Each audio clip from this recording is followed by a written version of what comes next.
Hello, everybody. Welcome back to Kyoto Talkshow Hotel. I'm your host, Bingle, as always, and with me today is my co host, Leah, and a special guest. Would you like to introduce yourself? Hello, my name is Mike. I'm a variety anime manga YouTuber.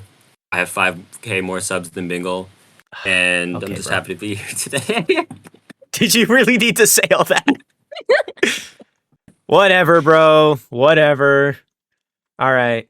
Leah, we have a lot to talk about. So, Why do we not? yeah, when do we not? This arc has been interesting. Let's get started with discussing what is this, chapter 124? 124, yeah. 124, Yes. yes. Let's discuss in chapter 124 of Kagurabachi, let's discuss Hokozono's writing of Chiaki for probably the fourth time on this channel. The bonus episode, I haven't You've uploaded only it had yet. four. You have a bonus episode. Okay, There's a okay. bonus I episode didn't- we recorded last week. I haven't uploaded it yet because I'm a lazy bum and I can't be bothered to make a thumbnail, but I will eventually. Um, but I'll probably upload that at a later time.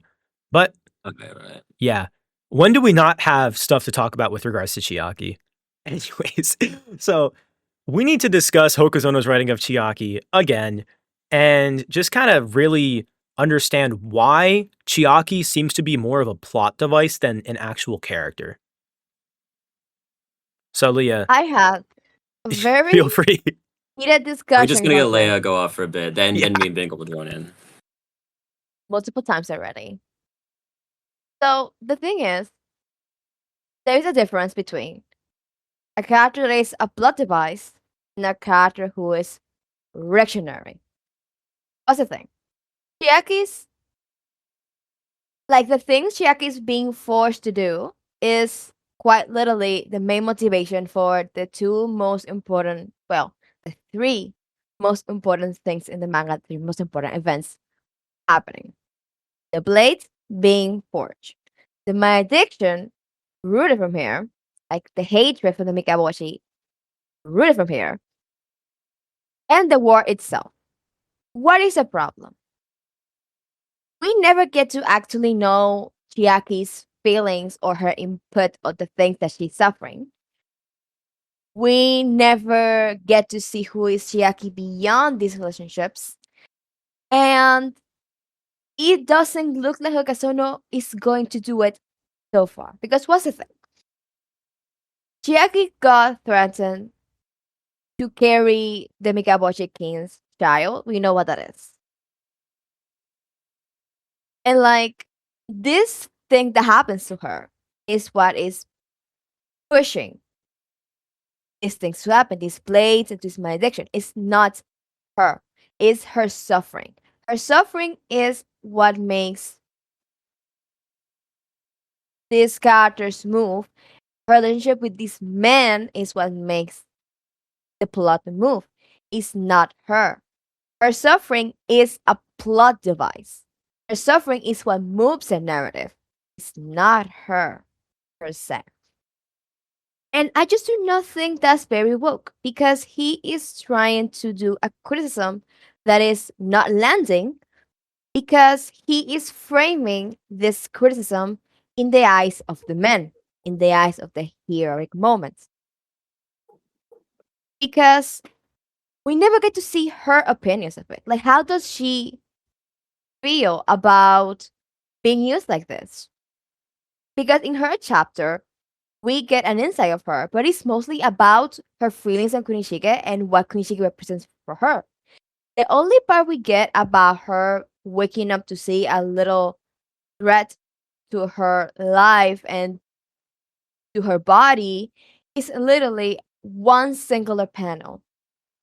Meanwhile, we get Akemura, Akemura reacting to this, and Akemura rightfully being mad about this, and we get to know him and what Yaki means to him. You know, it's like we get more insight of what Akemura feels about the thread rather than what Chiaki thinks about her, about the thing. Even though it is purposefully made like this because Chiaki is supposed to be a weapon for the Soga clan, she has no autonomy, she has nothing going on. It's just a very it's just very poor because there is just no reason for me to be more aware of what Kunishika feels about it, of what Akimura feels about it, and not hers because she is the victim of all of this. Why is the rape threat literally being used as the root of two heroic moments for the main players of the Seitei War? It's not woke. It's not a good character writing. It's it's like it's good for Akimura's character. It's good for Nishige's character. It's good for the narrative itself, but it's not good for Chiaki's character. So Chiaki desperately needs another plot. He needs something else. He needs to move on from this man. He needs to do something else other than just being a vacuum of suffering and pain and threats and let's say the representation of Fugasono's misogynic criticism that is not landing, as I said, and be something else other than that, which is supposed to be the plot. I read Chiaki's character the first time he landed, and I was like, okay, he is supposed to represent autonomy, lack of agency, something that we see with Yori, something we see with Hiyuki, and now we got the misogyny criticism that is also a cut out to Kiri, but she's stuck there. She's stuck as a criticism, a calling out, but nothing else beyond that. You know what I mean? Bingle, am I talking or are you talking? What are we doing here? I think both of us can talk. What I'll say is there was this one thing you posted it, you sent it to me. I don't remember exactly what it was, but he was talking about how a woman's rape within like a story can primarily be used as like a shock factor, shock value thing to Oh yeah, motivate the wait. men of the story. And It's like you were actually saying, like, uh-huh, this yeah. is just It's Chiaki is constantly under the threat of rape and her life being taken. And like you said, we just don't see her own reaction or thoughts much to this. She's reducing herself to, I'm the princess, it's fine. If I can protect Kunishige and Akimura, that's fine. I'll take it up. Which, for someone like, no, I'm not going to throw shade at him, never mind. What, for some readers, they might think, yeah, that's fine, that's her character, but like, if her character is only defined by her being motivation for the most pivotal men in the story and being Chihiro's mom, and that's all we get, like, for someone who is the mother of the main character, she gets 2 mentions in the entirety of part 1. One from Akimura, well, technically 2, and one from Kunishige in a flashback in chapter 14. I yeah, add then something here. Maybe I Yeah. had to. One detail I do really like from this chapter, though, is when we see her talking to Akamura, we see in very large eye bangs under her eyes. Now, something about her is her prophecy sorcery seems to only activate when she's sleeping. So that means that despite the clan probably still wanting to use her to continue giving them prophecies and stuff like that, she is probably too afraid to fall asleep. And that's why she's tired, because there'd be no other reason for her to be tired, considering her most importance is being asleep. So I do like that detail a lot. That was just one thing I noticed when you were talking about, like how it affects her. I do wish we'd like honestly got her thoughts on that. Look, I like to see a moment of her trying to fall asleep and being haunted by it. Like I love that because that's development for her. That's honestly just like that's my. I do agree with what a lot of Leia say. It's a lot less extreme for me as a criticism, but my thing is always I like what it's trying to say, but just show me a little more. I need yeah, to it's see. I just need to see perspective. That's Well, just what I that's need to see. ultimately what we're all saying is like, Yeah, just give us yeah, Chiaki's like perspective, make her an actual character because give me she's Yeah, effectively a go plot ahead. device right now. Yeah, I'd love to see the first chapter she got introduced in. Give me that chapter, but how she's feeling now. Like have her wake up, but like she's not waking up at the beginning, like in the other one. This is her like still in bed and she hasn't been able to sleep at all. I'd yeah, love it's that. Yeah. like yeah, it's like it's very interesting how Hosono is like building the the whole Seitei War connections because he's not presenting you, for instance, he's not presenting you like a mutual like Nora Deba, he's not presenting you like how Akimura feels about Chiaki and how Chiaki feels about Akimura right off the bat. He kind of is just doing it like by chance, which is why I think Akimura's obsession comes out as very shocking right away because we start with Chiaki Kunishige. It's constantly Chiaki feelings to Kunishige not as a crush, as a lover, but what he represents to her and her former life, and we get the singular mention of Akimura, and then we get to Akimura's character chapter. I'm sorry, and it's all about how Chiaki protects him, and we get this little scene that Chiaki wants to protect him as well, but that is not something that we get in her chapter at all. So it kind of like feels like he's drawing connections and lines, and there doesn't seem to be like kind of reciprocated because in this chapter as well, Kunishiga mentions Chiaki. Well, he doesn't mention her. Subaru says, "It's for the woman you love, right?" And he's like, "Yes." And it's kind of like unbalanced on that sense because I feel like the way people could perceive Chiaki more than just a vacuum of suffering will be different if we do get Kunishige's thoughts on her much, much deeper and similar to how Kokasuna presents her like her feelings to him. And I think that's also part of what I'm so annoyed. Because we get so much of Kunishige's morals, because he's very centrist morals about the blade.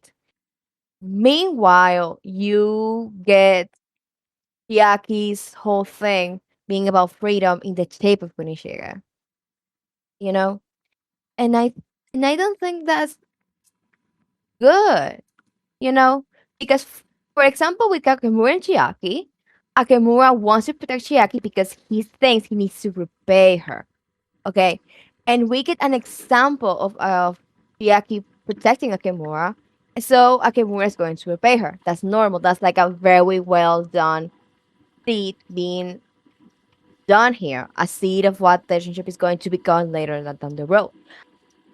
But Kunichige and Chiaki feel so intense on Chiaki's side and not that intense on Kunichige's side because Kunichige is so focused on Subaru and forging and the blade. And I don't know. It's for I her. don't. That's the big thing, though. It is for her sake.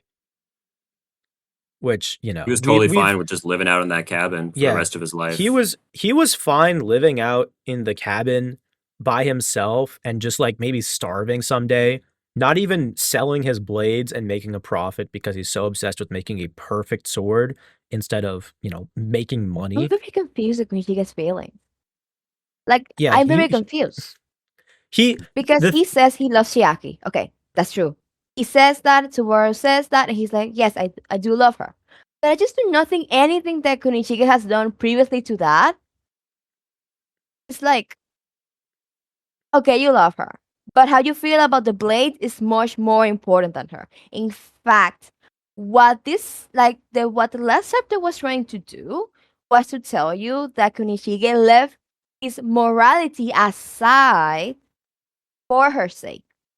Meanwhile, we Akemura, we get that Akemura's morals break. Akemura's priority is getting Chiaki back. Has always been Chiaki, and Chiaki is his world. Chiaki protects is like his entire world. So this kind of difference in how Kunishige Hokazono is writing them, I think it also kind of affects how Chiaki is being written and how she's perceived by others.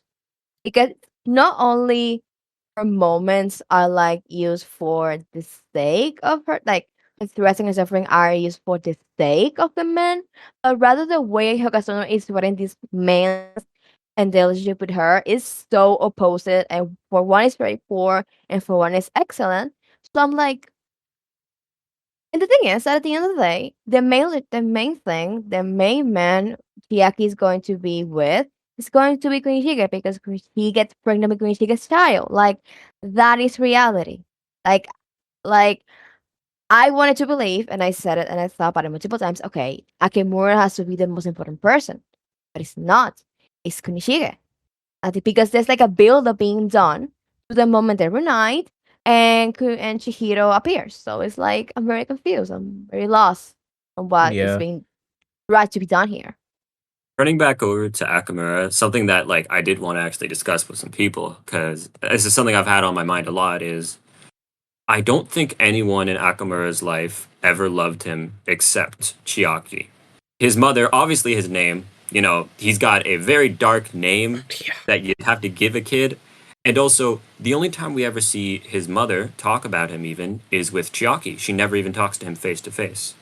Yeah. So I honestly think that his sister might have only been the person to ever really care for him. And my reason for that is I think Akamura was born without Kurisuchi as a whole.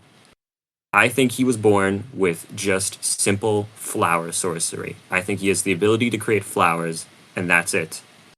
I don't think he ever had anything else. It's just all the details of Chiaki calling him not a fighter. Even the cover page for this, he's surrounded by flowers and a butterfly. Obviously, that is a tie back to the Magatsumi, but there's no flowers with the Mikaboshi's Mikoboshi. sorcery. It's Yeah, just that's something insects. that ties purely Mhm. to Akamura. So I think honestly, like, I think we'll see in another flashback, maybe he'll create a flower field or something like that. And I don't Oh know, that's yeah, just something yeah, that's yeah. been I on think my it's mind a lot totally lately. implied. Yeah, because Akimura is being picked up by his cousins, really. Because he's Mm, probably just not strong enough, and Chiaki's like, oh, he has a fragile heart. It's very like mm, talking about Akimura in that panel. It's very funny how that little panel is literally enforcing toxic masculinity um Yeah. onto Akimura Yeah, you're a because she boy, fight says, back. "Oh, she's a man. Let him fight. Like he can fight." And Chiaki's like, "No." Just because, like, when she says, "No, just because he's a man doesn't mean he can't fight. He has a fragile heart. He's a very sensitive kid.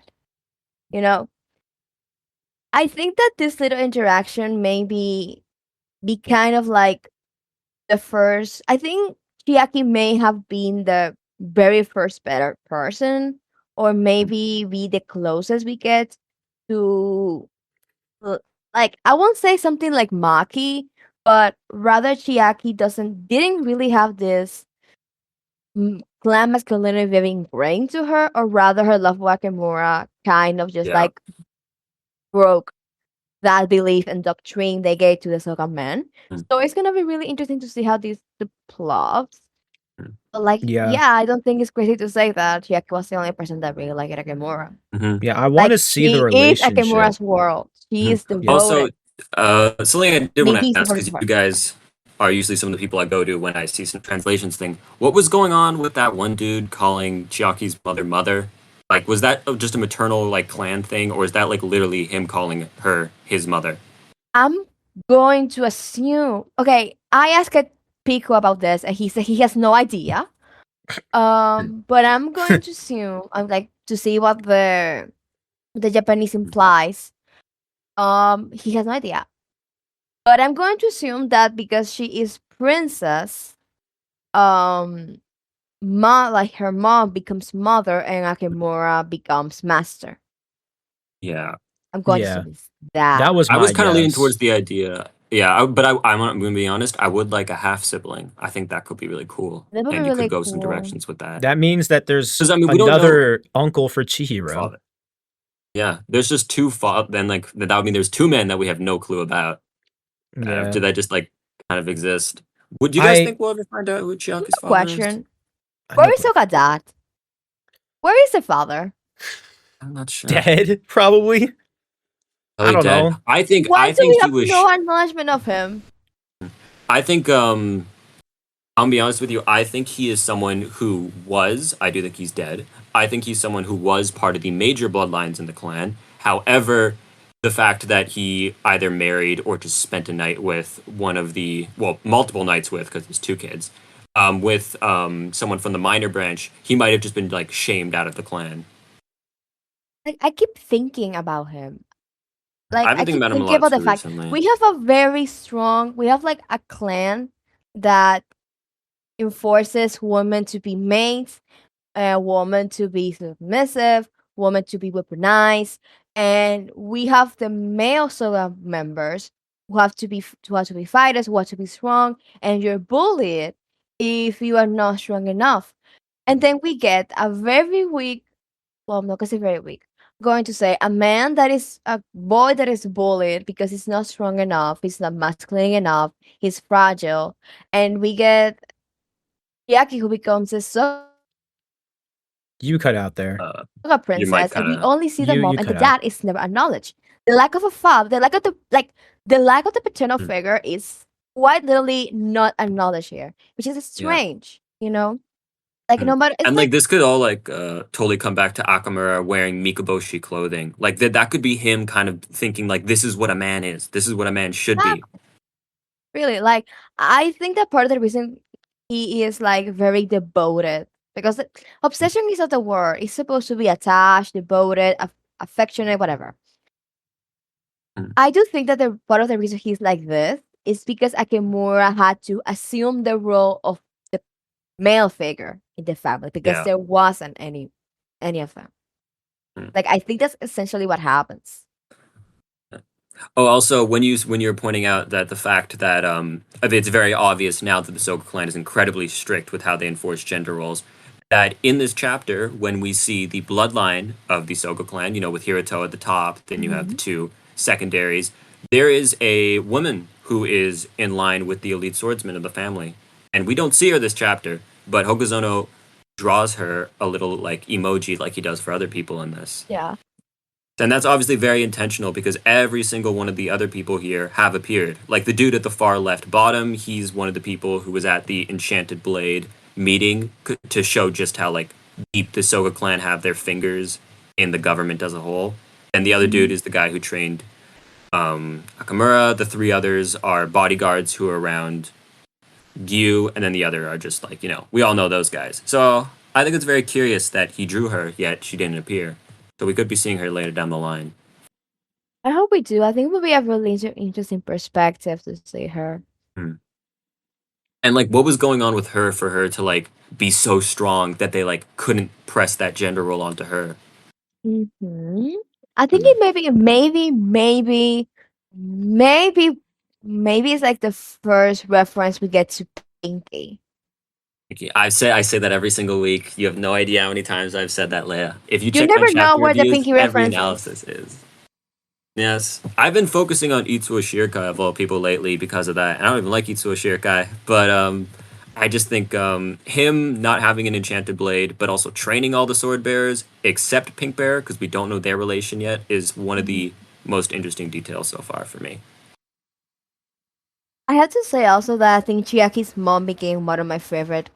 Yes, thank Characters. you. I've been loving her so much. I'm completely You know, I obsessed think with her. Hokuso's like a very funny person because some of my all-time favorite Kawarabashi characters are the women.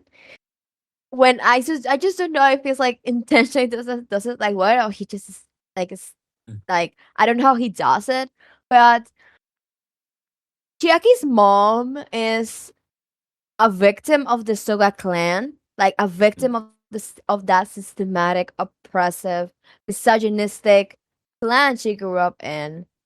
And for her, what she does to Chiaki is normal because that's how she grew up. She says so many princesses live like this. They live like this. But when it gets to her the point where she like steps back and he sees what becomes of her daughter, it's such a very powerful moment. Yes, that single panel, I talked about it for like 2 minutes in my last chapter review because I was obsessed with it when it came out. Because, like, I feel like if we ever get more about her, please tell us our name already, Hokuzono. If we ever get more about her, I feel like we're going to see a moment she has that is literally exactly what happens to Chiaki. Maybe that's why she doesn't like Akamura. Maybe Akamura was the result of a second pregnancy she didn't want to have, but did have because of what was going on with the Soga clan. You know, like, oh, you got to have this because, you know, you want to get out of the minor branch of the family. You want to get into the major branch of the family. Well, you need strong children. You need something that gives you worth. She literally slept her way up to the top. Is that what you're saying? Maybe that's why she has other kids from branches as well. Like maybe she's seeing her daughter now be put in that same role she got stuck in. And that's why she's crying so much in this chapter. Obviously, she's crying because of what's going to happen to her daughter. Yeah, but it could I think- also be that she's I seeing think the what- spell got yeah. broken. I think she's finally starting to see through the conditioning of the Soga clan. Yeah. Also, Yeah. kill the chief. That's such a powerful line to me. Yeah. Not even like get Chiaki out of there. It's She wants very it over. She wants it all it's gone. very interesting how he says that she doesn't say that to Akemura at all. Like it's very interesting. I think that Chiaki and her mom are such a very interesting dynamic so far, and I really love it. I may even like it more than Hinori and Hiyori so far. But I also think that the lack of acknowledgement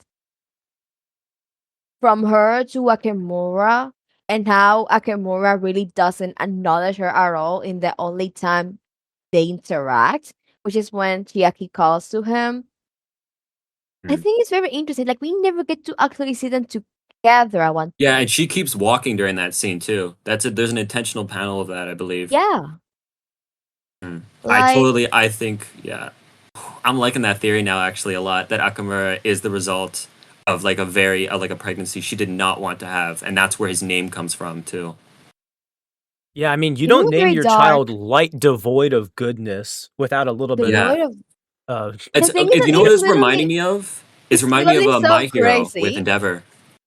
Mhm. Because Chiaki's like name, thousand brightness, Yeah, 1,000 brilliance, lights. is a very much trying to say that you are a blessing to me. I love you. But have calling a baby like devoid of light in comparison to your sister, Mm. like I I think think it's it's yeah, I think it's interesting. Light devoid of goodness, light and then 1,000 lights. She views her children as lights. Doesn't mean they're good Mhm. lights. exactly.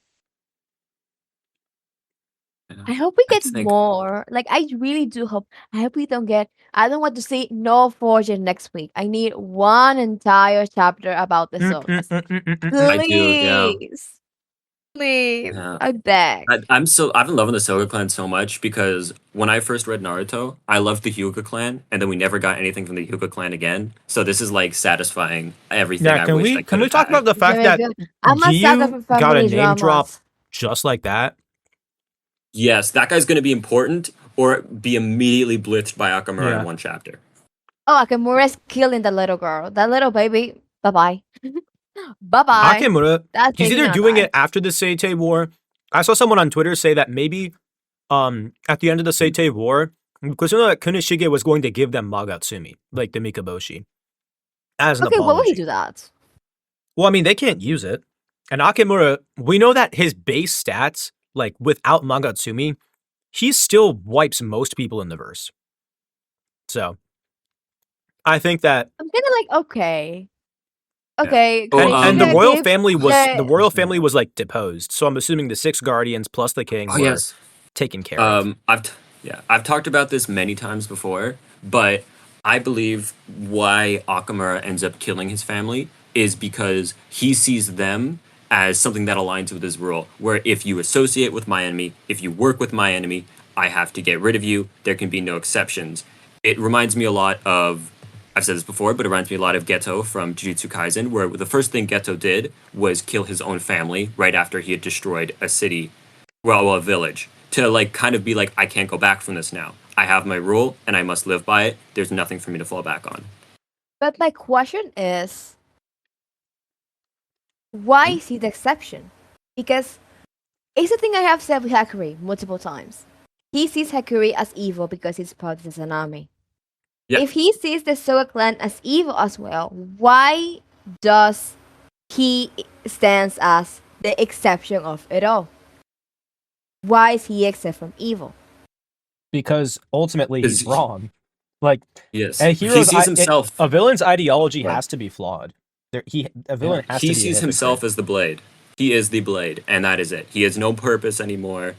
He's kind of like lost himself in a way, especially later on. He is the blade. He's the hero. That's what I should have said. He is the hero.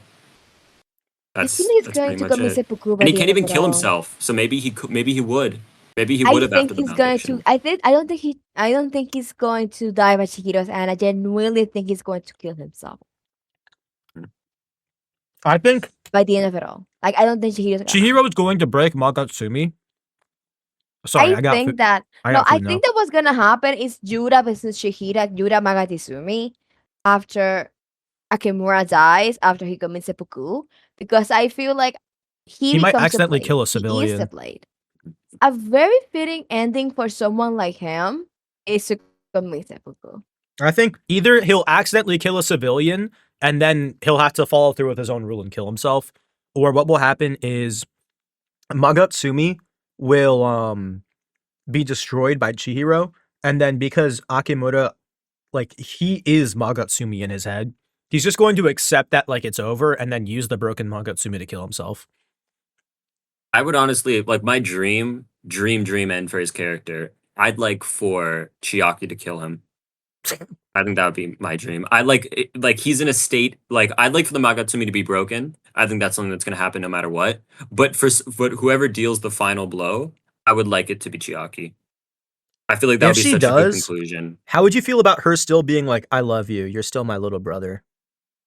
I think it would be a lot like a certain moment from Naruto. I don't know why I thought I you were was like about to worried reference about Attack spoiling on. Naruto. Oh wait, I can't say that in front of Leah. No. But in Naruto, I'm going to be a little vague here in case that there's people like Kalkan who still exist who haven't read it. There's a certain moment in Naruto where two brothers kind of have a fight, and at a certain moment in that fight, one of them does something that they did back to the brother all the time when they were little kids. I see Chiaki like patting him on the head like we saw in that flashback. Oh, I could oh, see I know that what you're happening. talking about, bro. Yeah. I don't. bro. I was talking about Kushina like 2 weeks ago on this Ooh. podcast, so you know, Mhm. I But don't switching think it over- matters that much. Switching off from the Sogas, do we want to talk Hasumi now? Because I got a lot to talk about Hasumi. Oh Take yeah, it away, he bought bro. me this chapter. Ichiki, you are nothing. Ichiki, You want nothing. suck. Thank you. I've been hating Ichiki for Ichiki, so long. This I is so hope just. Akimura gets Ichiki. I hope he does.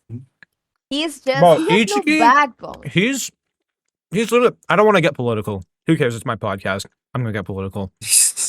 Immediately He's literally switched gears. I don't want to get political. Who cares? He's literally a liberal. Like, he only cares about fixing the system from within and doing the bare minimum and talking about how, oh, we can't do this, oh, we can't do that, instead of bringing about any actual meaningful change or solution. No, Bingle. Oh You're wait! you know what he's a centrist, dude. That's what he really is. He's like, oh, I think both sides are wrong. Oh, What am I gonna do about it? Not Nothing. vote. I just realized that Hasumi stealing Dantenseski was like part of the deal. So literally Kunishige made the war happen. Oh my god. I mean, I feel like that was bound to happen. I mean, the alternative was war still happens, but there's no enchanted blades, no Datsenseki to And we make the send blades, baby and Hiyuki at and the them. woman he loves is raped. Yeah. I mean, I get that, but the thing is that he's going to fail the first one. I honestly, Like, I don't think I don't think they he's can going to afford land that. at the first try.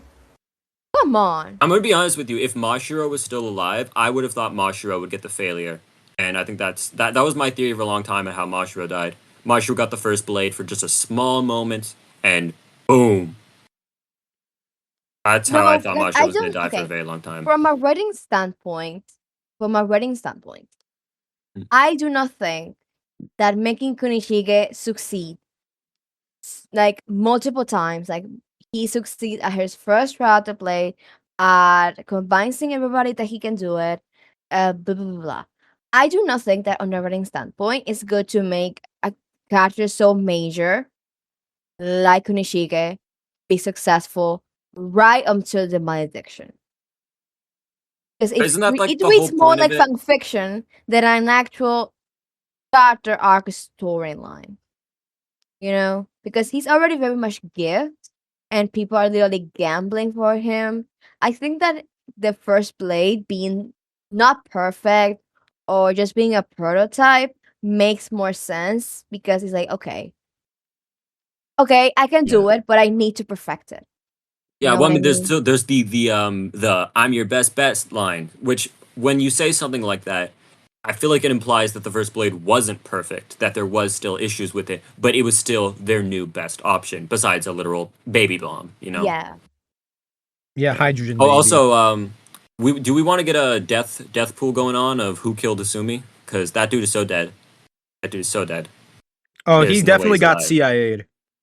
Oh, no, yeah. who do we think did it? I got money on Izaru. Soga. I think Izaru did it. Izaru? Oh, definitely. Yeah, we've seen. Oh, come on. He Izaru. was ready to like take out Chihiro and the vessel, dude. He was waiting to kill somebody. Yeah, Izaru tried to kill Akemura, bro. That guy just wants to like. I feel like it's so in character, He but just wants for him, smoke. especially like. And also, I know that you love to glaze your goat. I Yeah, do love to glaze my goat Izaru. I do, and I know Leia is a fellow Izaru fan now. After I convinced her a few days ago, you actually backed me Yeah, up for once. I hate characters that pretend to be good and have no backbone, other than characters that have fucked up morals and fucked up opinions, and they stand their ground. H Be key. cheeky. Thank you, Asami. Thank you. Oh, whoa. Hey, Whoa. Come on. okay, Even hold Well, on. Hold on. in the recent Kamunami Azami is has like never this. claimed to be like a good guy. No, He just he's works for the got government flaws. and is a ride or die for Kunoshige. Yeah, I mean, like he Okay, literally acknowledges those flaws when he okay, but sees the Yura Kusashi with people. still okay. The Kusashi was happening in the Kamunami. They knew it. They had Hiyuki. They just didn't want to risk it. This was an opinion that all of them agreed. Come on. I I'm feel like yeah, but no, the thing is like what Hasumi does right now literally makes every single Kamunabi head look extremely pathetic. Mm-hmm. All of them. All well, of it's them. also They could like steal it that I mean, easily. Like, really? I would say yes, but only from if you're viewing it from like the characters you like. If you're viewing it from like an outside perspective, what Asumi did was really stupid. He basically just gave plutonium Yeah. to a Totally the random nobody Watsonian. who Yes, owns a I know. donut shop. Like I mean, it that's is such a dumb stupid. thing to Very, do. very much. Like, yeah, the Yeah. reason the war happens is because of Hasumi. Yeah. You know, like, you know the thing that I'm your best bet chapter is it's gonna be really, really funny because he's saying I'm your best bet. Well, yeah, you caused the war to start. Of course, you're gonna do with your Also, you best should have said a bet. Ruha instead of a zombie. I would have agreed with you so fast on that. Oh yeah. Oh yeah. I mean, Uruha, how I understand that it's because he's like a Kunoshige glazer, but the fact that your most treasured days are when you were on the battlefield and you clearly don't even remember them because you're traumatized to hell and back. So like, Yeah, honestly, what I think happened to him is I think he got hit with that same thing Yori was put on Yori. mm, Just to forget set memories, so trauma doesn't stick. I just almost threw up in my mouth. Sorry about that. So they yeah, don't because have you were like defending trauma that Uruha. stays in their mind. You were Yeah, Yeah. defending Hasumi, like, Uruha. So you started throwing Hasumi up in is your mouth. probably the best Kamunabi, Sosuiburu, whatever you want to call the character. Probably it's the best one. I think it's not gonna get better than that. Yeah. Genuinely, like it's the two things that can happen with Ruha. One, mind wipe, or two, Akamura genuinely took him out of the fight 0.5 seconds into it. The Well, second he one would will have be really, fought really funny. alongside him beforehand, though. For the sake of agenda, I hope it's that one. Not really Bingle. If like considering they're facing off against six of the Shikoku and there's six of them. So like not really. Why would you have two people focusing on one person at the That's same fair. time? That's not a good Yeah, idea. You Akimoto just spread them probably out. was targeting Ryu. The others probably targeted the other five. Makes sense to me. But I mean, they still know about each other's powers. Like Uruha specifically references Mei when talking about Centipede, but he has no clue what Centipede is. Like, what? Why did he say that? Like, Such an how do you interesting like not it's not even know? a translation thing. It's like in general he did not know what centipede was. Yeah, he straight up had no clue. You can see It Centipede will being used.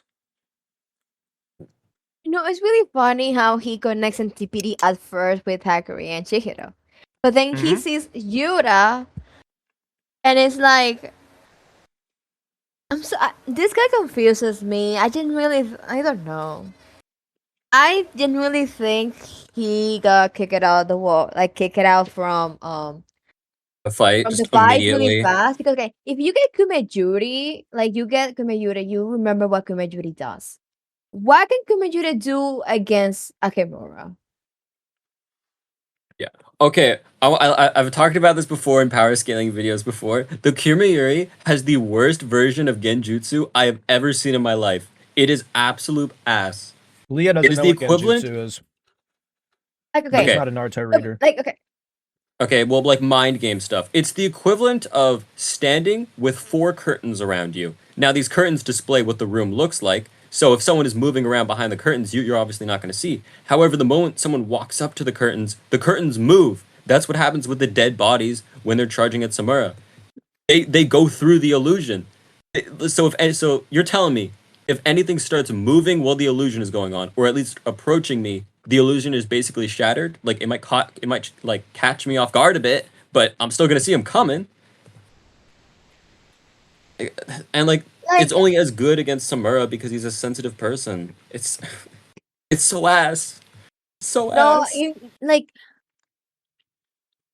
okay, what can exactly Kumejuri do? Like, the two abilities we have seen of Kumejuri. What can they do against Akimura, but not any Akimura? The Akimura from the malediction. Because Mhm. Crow, for example, Crow is like can move them faster, can heal them. Okay, like can do that. It can do that. It can heal. It can move them. Sure. Um, Kuregumo can go. Kuregumo is like a very offensive ability. Like okay, fine.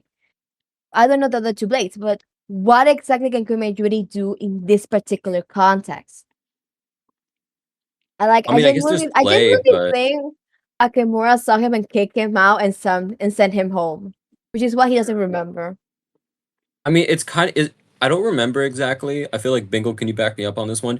Is it implied that Aruha was using bodies as well with the blade, or was that kind of said that like I remember Samura No, almost he has a didn't. He line. didn't. He did not use bodies. Yeah, some does Samura Chihiro have a Samura kind of has a line about it. I Chihiro and remember. Samura, and also the explanation of play itself makes it pretty clear that it's based on your interpretation. And Hirohiko was just using play in a very different way. He was using it Yeah, Yeah. it's a very delicate tool. It's like a sewing needle, right? It's a very delicate and precise tool. And Hirohiko was using it like a hammer. Yep, I just do nothing good about them like a lot to go Akimura, really. yeah, and also there's the third ability too. A little thing I've been thinking about with the third ability a lot is we get a panel with all of the three ladies, right? At one point, and I believe one of them has the guitar. Well, not the guitar. I forget what it's called. The Bingle? instrument. I don't know Instrument. exactly All what right, it's at least in called, that but one it's an has instrument. the instrument. Another one is beside, obviously, the drink, like with Banquet. And I think the last one has a fan in her hand. So I've been trying to think what could that mean for the third ability. Maybe something to do with dancing, Potentially. like. You know. After all, we've seen instruments be used before to boost people, like with Azami having his own freaking band to kill people. I don't know if that's like an actual boost or just him hyping himself up. Could you imagine the fucking Kaminami budget meetings where you gotta explain how like 1,000,000 yen are going to like Azami's band's fees for the month? How often do they even use the threat execution grounds? Or I whatever it's think called. Threat removal, threat elimination. I mean they must use it quite a bit because Azami literally has a custom glove giver at the door for it. I'd like to think that Hokuzono Oh, just throws super wait. unnecessary stuff like that in for the sake of aura. What did you see, Leia? You went like It's you like looked a at you tweet I like saw that, okay, if the blades are being given, like, okay, no, never mind. No, never mind. I think it's just about the never mind, this is timeline again ass. that it's just like very out of order. But can I say that I think the Kunishigen Subaru bit is like probably the weakest we have seen so far? Like the weakest segment of like everything. I think it's like the weakest out of it. Like I think the Soga and the Mikaboshi are like so much more interesting from what we got so far I'm in gonna be honest comparison to with you. Kunishigen Subaru. I feel like the thing is like I feel like Kunishige's part is things that we already have an idea. Like it's nothing groundbreaking, if you know what I mean. I do. Okay, I kind of agree with that. I was gonna say like I don't consider it the weakest. I'm just like I kind of already know it, and I like getting the context of what his mindset is, and now what we know it is when he died. So like we could see the jump in between the two and guess what happened in the middle. But I do agree that like out of everything I've been paying attention to, I've been paying attention to it the least because I am just more interested in new stuff, and that's just kind of how new stuff is. You're going to be more Yeah. interested in it. I feel like I was expecting young Kunishige, the Kunishige that meets Subaru, not to be so similar than the Kunishige we know of. I feel like it would be much more interesting for the war to be like the result of a flaw, like the malediction or the way he sees making weapons in when he dies or when he has Shihiro to be different because of the war. But now it kind of reinforces more right now that Kunishige's view of things was correct, or rather is not very much different. And I Hmm. think it frames the present Kunishige differently for me. I'm like, okay. I'm kind of like, okay. He's like this, very similar, like his morals and his thought process is very similar when he's 20 and when he's 37. So I'm like, what is this guy's character arc? Does he grow? Does he doesn't grow? Because the foundation of Kunishige and the current Kunishige is the same. It's not like Akemura, who has a belief and is a type of person that he's sweet, he's fragile, and he becomes this very evil person. I feel like I don't know. I feel like I was expecting something else from Kunishige. Maybe I've been I mean, thinking about it for some time now. for me personally, I feel like I kind of saw this coming. I thought Kunishige would be exactly like how he is when he's young compared to how he is when he's old. Because, I mean, it's hard to think of Kunishige as a victim of the Saite War as well, but he is quite similar to Ruha in the way that they both didn't really mature between time periods. They kind of like just stunted themselves at that time. Like Kunishige still has this very serious moment, but he's a guy who never really learned how to take care of himself. So yeah, he sucked like actual dick at being a father for friggin' Chiro. We know that, but it's kind of just that he never really gave himself the chance to evolve. I would say Yeah, yeah, so. yeah. He kind of just capped Yeah. at a certain age I and never agree with grew from this, there. but I'm more like concerned of okay, if the Kunishige that we know now is like very similar or like basically the same of the Kunishige of the present of like before he died, what is Hokasono wants to present us to him? I What mean, is his well, then plan with him? that's what makes me interested in him. It's like, how will this go? If he's so similar Because he now seems and the then, same. maybe he did start changing, and that's why he is the same when he's older, because he started to change, and then what happened resulted in something. I think it's Chiaki leaving. That's kind of been something I've been thinking about. I'm someone of the opinion who very much believes Chiaki is alive, but I think she left for reasons that are kind of like Samura, but not exactly. Where I think she's going to see Chihiro as uh kind of what happens when she let herself stop being a tool for people. Where like once Chihiro was born, I think she's gonna stop being able to have the prophecy sorcery. And I think that is literally gonna like right before that, I mean right after that, Akamura commits the malediction, and she isn't able to see it coming because she doesn't have the sorcery anymore. Yeah, I'm trying to think like what is Kunishige's character arc? Mm. Like what is his arc? Like that's what I want to know. Mhm. Like what is his arc? Because Akamura is going to go through massive changes. Yeah, Chiaki is supposed to, if Okasano wants to, if that's on his plans, he's going to yeah. Even go through Shiba has that. gone through change. He's going to change. She's going to Mhm. change and free herself or whatever. Yeah, But I the think more that's I the. see Kunishige and Subaru in my screen, the more I'm like, where is this character arc supposed to go? I Where it is think supposed to go? the big thing What is do the fact we that as readers learn? You know Kunishige, that well, that what do we need to deconstruct from Kunishige that Chihiro also needs to deconstruct for him to be able to make a blade that can win against the mga Tizumi. That's what I keep wondering. And the more I progress, the more I'm like, I just do not see the vision here. I do not see what Hokuzono is trying to do here whatsoever. I think the big issue is the fact that he's bouncing off of Subaru of all people. Subaru is just he's interesting, but it feels like most of his intrigue and mystery ran out after like 3 chapters. Yeah, kind of. Yeah, I can agree with that. Like to Yeah. me, what we've seen so far is all we're gonna get from Subaru. Maybe he'll like give some little spiel or reason for him using his blade, but besides seeing his abilities and him evolving the True Realm, I don't think we're gonna see much of him in an interesting or unique fashion. Like not to the I same do extent that think we saw Samura or Uruha, for example. however, I do think that Yeah. Subaru will have a very different opinion on certain events that happens with the Enchanted Blades later on. Because in Kagurabachi, something that's like nailed into us again and again is how the old generation and the new generation interpret things. So I think that his opinion on maybe not the malediction, but it could be the aftermath with the Enchanted Blades about how they're giving out. I think he could be completely against it, or he was one of the Enchanted Blade bearers who maybe didn't give the blade to Kunishige and had to get it taken from him. I also like, I want to say something and I forgot. Okay.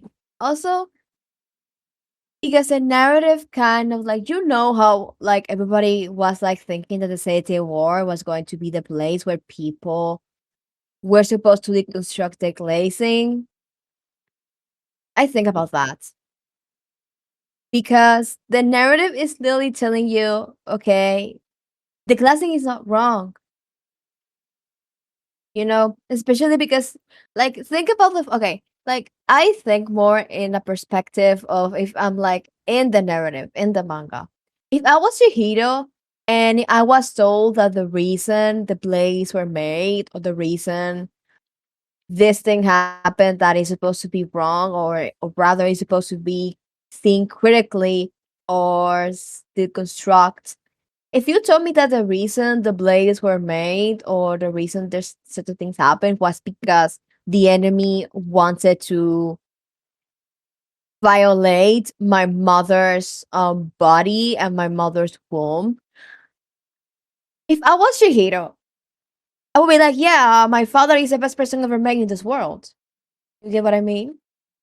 Yeah. Yeah.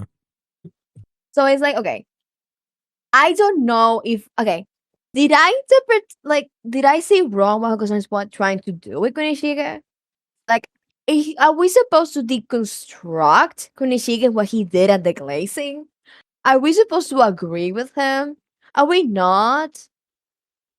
I Because think I think what it is like Kunishige will take any drastic measure possible for Chiaki's safety. And we already know that Kunishige, his self-worth is kind of not all there, unfortunately. And the aftermath of the war didn't help. It's pretty heavily implied that if it wasn't for Chihiro, Kunishige probably would have at some point, you, you know, you know, It killed. yeah, yeah. I almost said it and then I remembered. Wait, YouTube sucks. I had to stop myself. We have said the word rape at least 20 times I'm in this sorry. video. No, But dude, you'd be forgetting. surprised about. No, you'd be yeah, surprised about what certain words get them. For some weird reason, like I've mentioned that they're fine with that. I always use the actual word, but when you talk about like noose and all, self-termination. yeah, no, you can get hit with like guidelines violation really fast. I don't know Yeah. why. Yeah. So, Yeah, it's like, like it's very heavily implied Chihiro was basically the only thing keeping Kunishige from, you know. Mhm. So, we know that Kunishige's self-worth isn't really there, and it's pretty obvious with how self-deprecating he is when asked about being with Chiaki by Shiba that he's willing to let Chiaki have a quote unquote happy and better life without him because clearly that's not what the system intends and he doesn't intend to fight the system because he wants to give Chiaki the greatest happiness possible.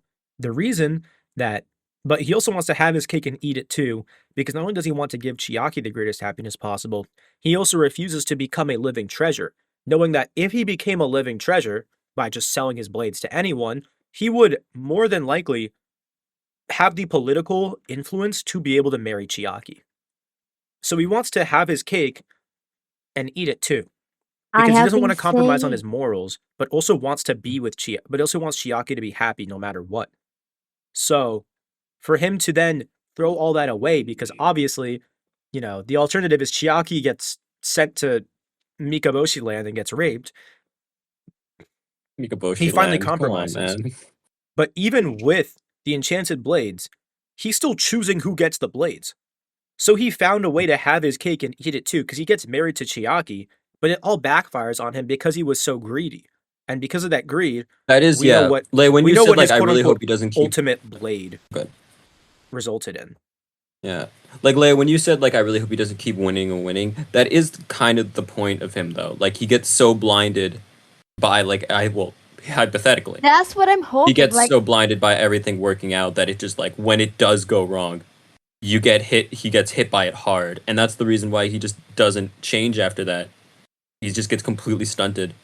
Like why like, even try anymore? Why continue selling blades? Why continue making the blades if I know that I'm gonna get to this stage again?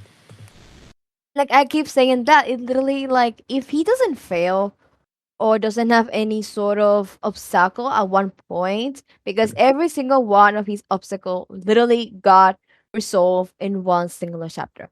If doesn't, I feel like he doesn't. I do feel like at one point things go bad for him because of the choice he made or something he did. Because it literally reads like fan fiction. If it's the fact, because he is literally nothing. He is a nobody, but he wants a girl that is a princess. But he doesn't do anything to get her, and he stands with his morality. So it gets to a point where he can get Chiaki, he can marry her, he can have a child with her, a family with her, while is at the same time standing with his morality, you know? And now he's probably never going to struggle with money anymore because the amount of money he probably got for every single blade is so much like Uruha never worked a day again on his life. Do you know the amount of money he had to have for him to never work a single day again in his life because he didn't work for like 15 years. I want to see Actually, that guy well, So we go it's to have don't like a like, Mortal know. We Kombat don't know what he fatality, was doing bro. post-war. so he literally has to fail at one point, or he has to have very much big consequences of his actions besides the malediction. Because Mhm. Because I just do not know how to feel if it's like the guy gets everything and reads like a fan fiction, and his tragedy is because the enemy killed his wife. That he was able to marry because of the blade. Like no, no, no, no, no, no, no, no. Yeah. Like I that's think not good writing. Kunishige will be That's not good writing. characterized by a greed that ultimately collapses everything around him. Like And we everything see has to him carrying the collapse. burden of that pain Later on, even up yeah. to the day that he died. I do hope that's what it is. I do hope that's Something what I've like, Hokuzono's going for because that is fairly satisfactory for me. I don't know if that's yeah. wholly Yeah, and I satisfactory think for that it you, will be Leah, but better because it will kind of like justify the glazing on Chiba's and Nasami's part because Chiba can easily say, well, if this happened, it's not your fault, yeah. or something like that. And Shiba's But biased as something hell. has to crumble. Something has to happen. Something has to happen to Kunishige besides the Yeah. malediction. Something has to Yeah. happen. I totally think it's like I totally think Chiaki's gonna end up leaving because she just like I don't know I've just been so set on the idea of her not being able to see Chihiro as a blessing. Maybe seeing it as like just a mistake or something I like mean, that. his name is it 1,000 oars or 1,000 questions? Passing wars. Yeah. It's A literally, thousand we oars have is seen that. Okay, it's what such is an so funny with ironic Shido's name. name? It's such an ironic name, bro. Like I totally see her leaving and like for once in Kunishige's life, well like, not once, but like for once in a very long time, he is now stuck in a situation where he can't have both cakes. He can't have Chiaki and Chihiro. And I think he will obviously choose to try and raise Chihiro, which he sucked at, but he will probably choose to try and raise Chihiro himself. And Chiaki will go, and whatever happened to her happened to her. If she's part of the Ishaku now, if she's working with whatever now, we don't know. But I do think there will be a moment where he has to actually make a choice for once, and that will be the first time his greed really kind of nips him in the ass. What is interesting about the basis and foundation of Kunishige and Chiaki's current relationship is that Mhm. Kunishige is everything that Chiaki lost when she became princess. Kunishige becomes national hero. He becomes someone equal to Princess Soga. Not to Chiaki, to Princess Soga. So Kunishige stops existing. The Kunishige she knows stopped existing. I A part of me thinks that the reason why everything is so focused and centered on Chiaki's feelings more than Kunishige's is because Chiaki's feelings are going to get complex and they're going to get ugly and they're going to get difficult to understand from Kunishige's side because the only way for her to have Kunishige is for her to lose the last part of normality she has. Part of the reason she loves him that much is because he is that normality she lost. Yeah. So I do think that something is going to crumble when it gets to the point when she realizes that if she marries Kunishige, if he is with Kunishige, she is with Kunishige, she's never going to be Chiaki Soga ever again. Because now it's not only Chiaki Soga and Kunishige who are married, it's the Princess Soga and the national hero of Japan. And who knows what and if the Soga clan dies and she's no longer princess, she's still married with the national hero of Japan. Like the roles flips. And And Chihiro's now he childhood would has be to be the so wife different. of the national hero. Chihiro's childhood in the timeline where they stay married and Japan just lives happily ever after and the enchanted blades aren't sealed. But I support His life independence. is so different because he's constantly hailed in the spotlight as the prince, the son of Kunishige Rokuhira, the son of Princess Soga.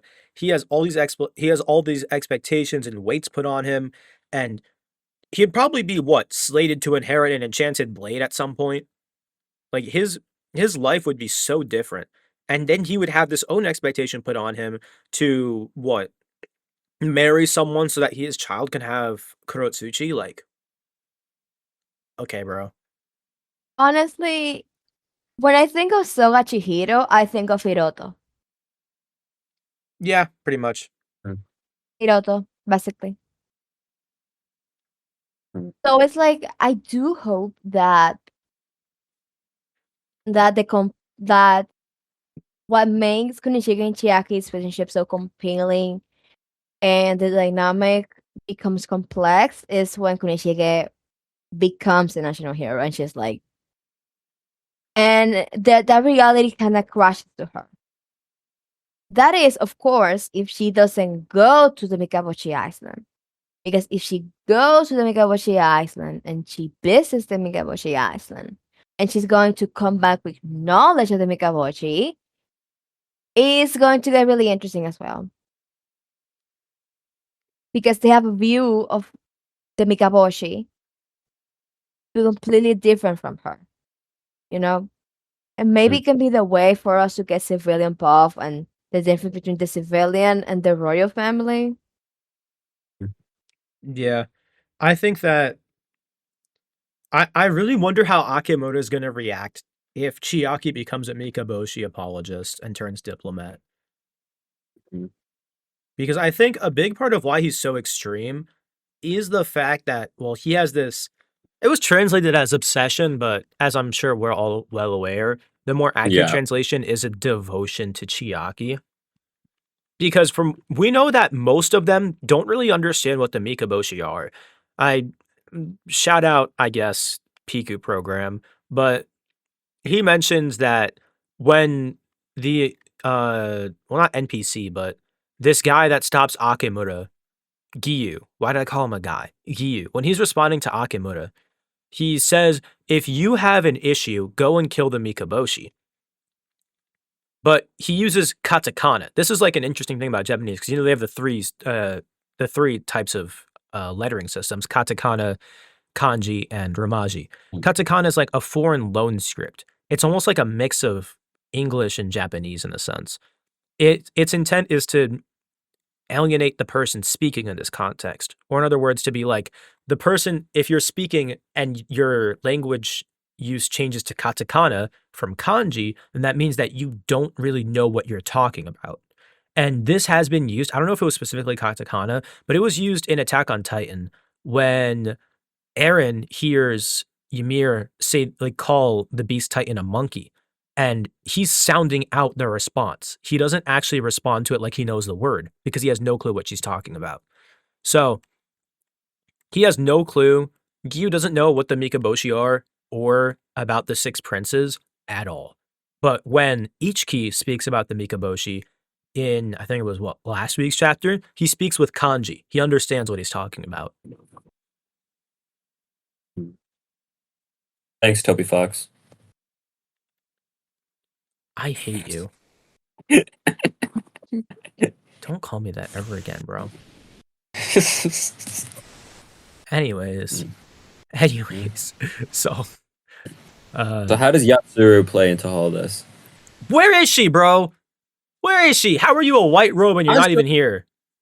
I still think she's where? part of the Kagari clan, and that's the reason why she isn't at the Kaminabi HQ like at all, because she's a representative of the Kagari clan, which is like, all right, I'll be with you guys because you're the government now, but I don't really want to associate with you that much because I do have my own strong clan, and that's the reason why Hiyuki works for them too. And their uniforms are literally the exact uniform we see Hiyuki's older sister or brother wearing.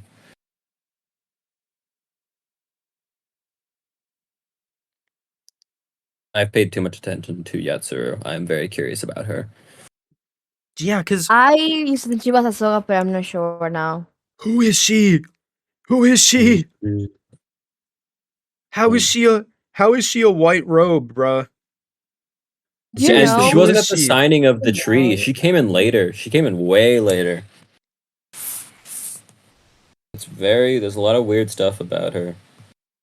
I feel like was so much weird stuff with like half of the cast. Honestly.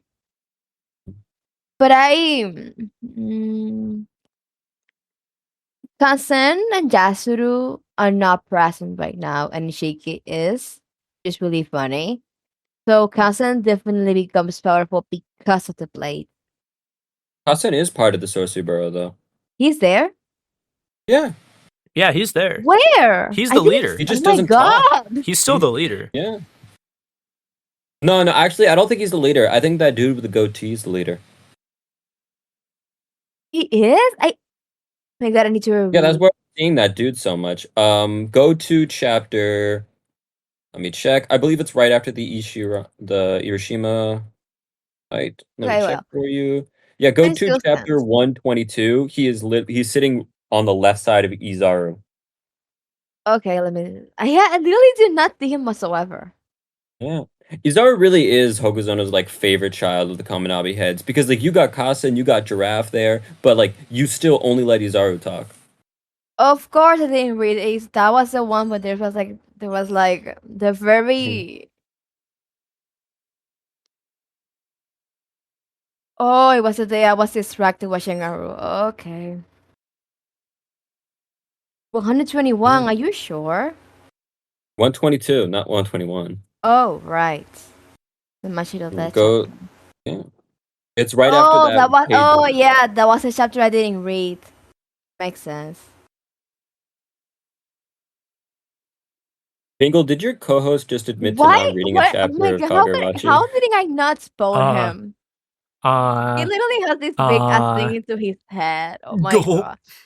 go. Oh my god. Leia, did you just admit you didn't read a chapter of Kagurabachi? No, I did read the chapter. Okay, but like the part of I skip everything that had Kunishige Kuhira on it, and I skip it right to the part of Sakurabachi Yaki. So that's why. Bingle, I'm gonna like report you after this. I would be nice. Hey, I'm gonna hey, kill you. hey, hey, The hey, Kagurabachi, you got a hey, Kagurabachi hey, LARPer as your hey, co-host. hey, hey, It's hey, gonna hey, Read learn the hey. full first. You said Hold you chapter. didn't want on, to read. hold on. I just You didn't don't want know to see what. finishing on You my don't even screen. know the depths of real LARP. No, I know worse Oh people. no, I yeah, know way okay, worse no, I people. did read this. Okay, I remember. Okay, I No, I remember was the gonna say Alright. Leah 20. definitely read it. She might have just missed details. Okay, no, I do remember the 20 broken bones. Okay, I remember that. Okay, no, okay. I just didn't spot him, but I read.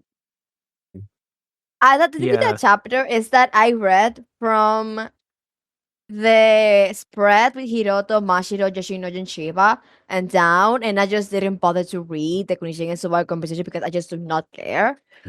I need to read that. Yeah. But yeah, I just didn't spot him.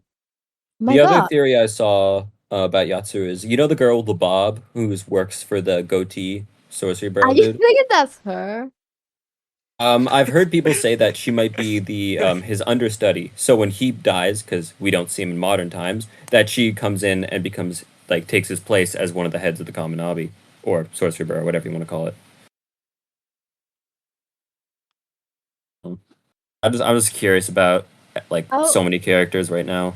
I really need to like make like a video where I just say like, oh, I'm curious about this character and this character and this character has lines of dialogue. When does Clay Sorcerer come in, Hogozono? You said he was at the Seitei War. When does he have his cameo? If he even gets a cameo. No, the first I, Trauma Sorcerer brother, the older one, he was at the Seitei War, wasn't he?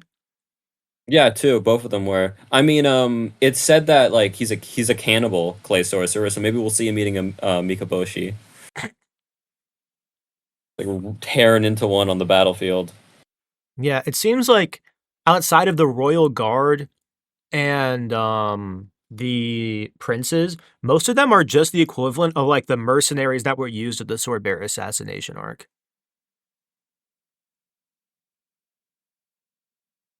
You know what I mean? Because like they were pretty evenly matched. Are you only survived because he has the most annoying cheat code regen? Like they've killed him like 4 times over. Mm-hmm.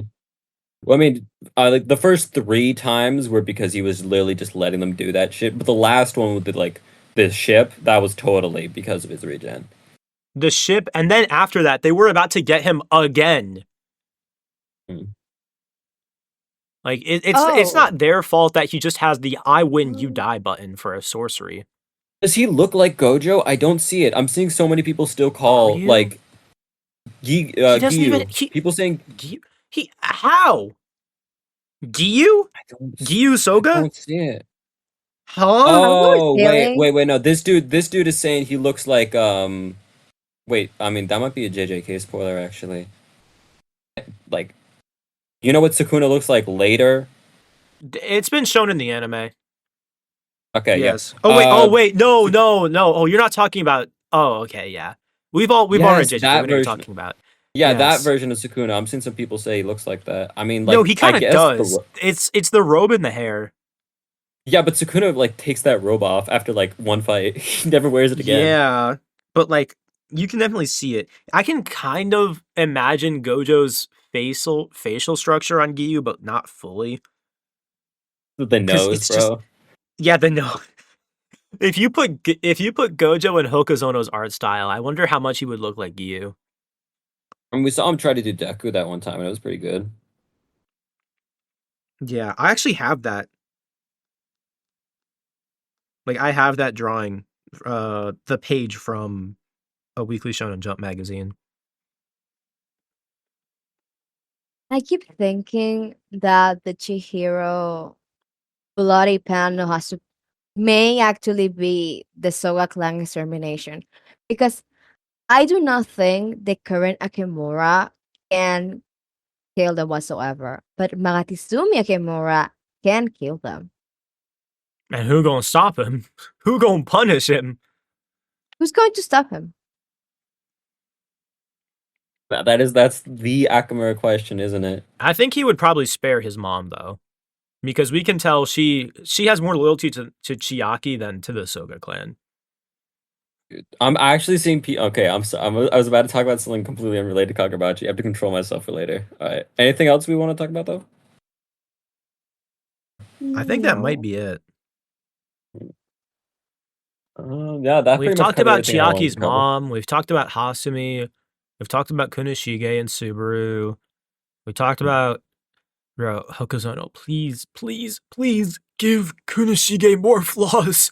I'm begging you. Please. Anything else? I'm trying to think if there's anything else I We Like want we I we got our weekly Chiaki discussion out of the way. to. Oh yeah, can oh wait, I said it before, but I don't care, I'll say it again. Can goatee dude just die? Like I'm sick of that guy. Just can we just follow Izaru? Okay? I'm putting aside my own personal Izaru glaze. I do not care about goatee dude. Just let us follow a Kaminabi head so we can see how like theirs views changed. I don't care about a dude who I know isn't involved in current time matters. Yeah.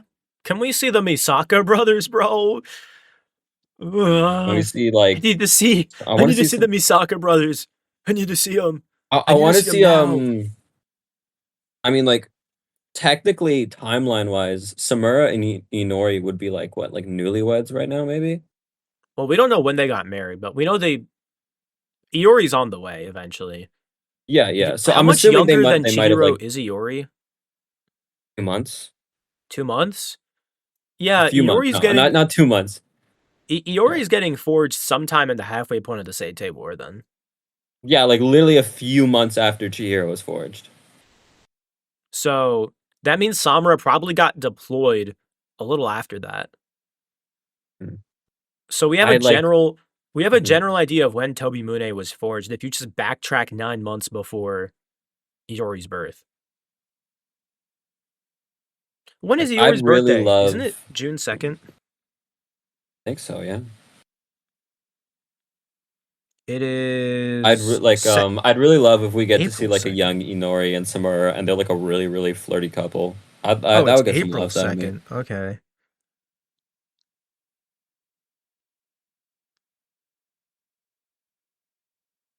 I have April nothing 2nd. else to say. So if you go Yeah, back pretty 9 much got months everything from out of our system. if you go back 9 months from April 2nd, that's uh what, July? So July of this year? No, July of next year is when Iori would be forged. So yeah, that means interesting. Uh do we want to guess the order of the enchanted blades? We already know which one's first. Oh, we already know which one's last. Mm.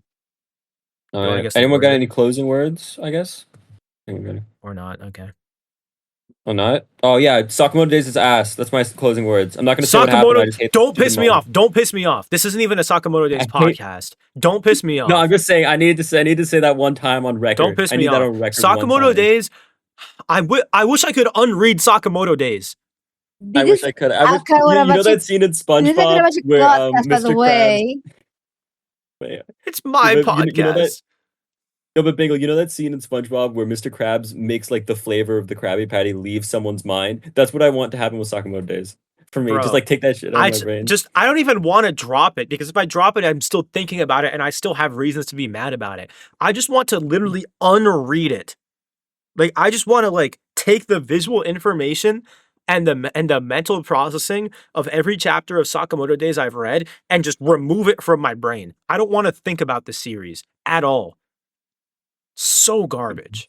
So garbage. Leah, please never read Sakamoto Days. I'm begging you. It's Never read slop. No, Sakamoto don't Days. worry. I read like 6 chapters and I was sleeping. So don't worry about it. Oh my lord. Okay. Okay, back to being on topic. So we're out of stuff to say, it seems like, and we have been going for an hour 19 now. Wow.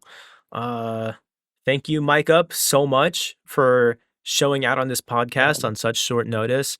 If you Not a guys problem. like Thank listening to you. someone else talk about other series at varying levels of passion, you should tap into Mike Up's content.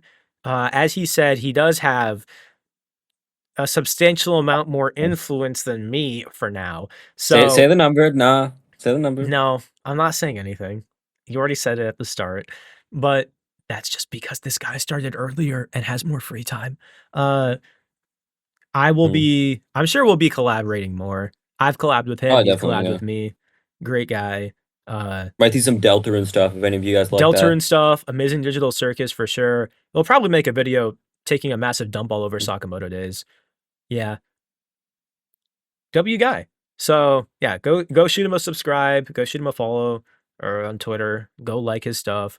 Do the same for me, actually. If you're somehow watching this and you're not subscribed to me, what are you doing? This is my podcast. Subscribe to my channel. And as for Leah, everyone drop nice comments for Leah. And like I think this isn't me asking, this is a demand. Comment something nice about Leah right now. Mm. And with that said, thank you guys so much for watching. I Yeah. hope that you guys all have a good day. Take care of yourselves. And as always, please have a damn good one. God bless.